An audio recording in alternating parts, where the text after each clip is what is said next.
పవన్ కళ్యాణ్ మనకి మెజారిటీ ఇంత ఇంత అని చెప్తా ఉంటే అనుక్షణం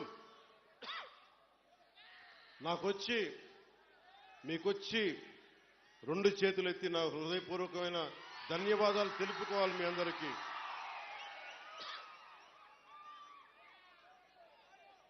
అనుక్షణం ఉబిళ్ళూరన్. కానీ నేను ఒక కూటమిని కీలకంగా భారతీయ జనతా పార్టీ అగ్రనాయకత్వంతో సంప్రదింపులు జరిపిన వాడిని, కూటమిని ముందుకు తీసుకెళ్లిన వాడిని కాబట్టి నాకు బాధ్యతలు ఎక్కువైపోయాయి.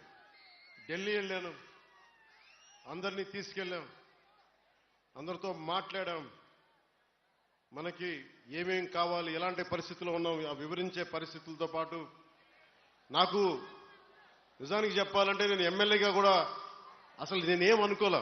నా కర్తవ్యం ఒకటే, తల్లి డొక్కా సీతమ్మ చనిపోయే పుణ్యలోకాల్లో ఉంది. కానీ ఆకలిని ఎవరన్నా తల్లి డొక్కా సీతమ్మ నాకు ఆకలేస్తుంది అన్నం పెట్టు అంటే అందరూ బయటకు వచ్చేవారు.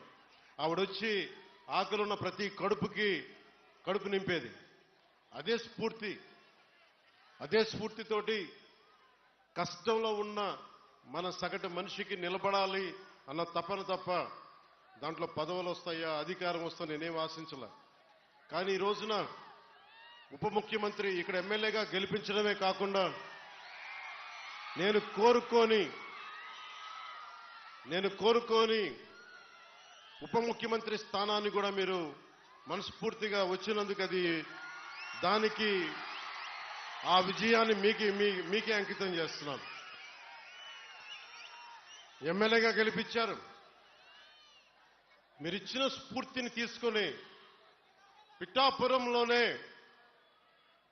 పవన్ కళ్యాణ్ గెలిపించాలి అంటే జనసేన ఉన్న ప్రతి చోట మనం తీసుకున్న తక్కువ సీట్లే 100% గెలవాలి అని ఒక్క పిలుపునిస్తే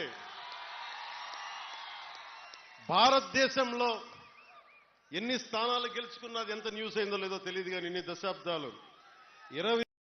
20 మన అసెంబ్లీ స్థానాలు, 2 పార్లమెంట్లు, 23 స్థానాలకి 23 స్థానాలు 100% స్ట్రైకింగ్ రేట్ 100%.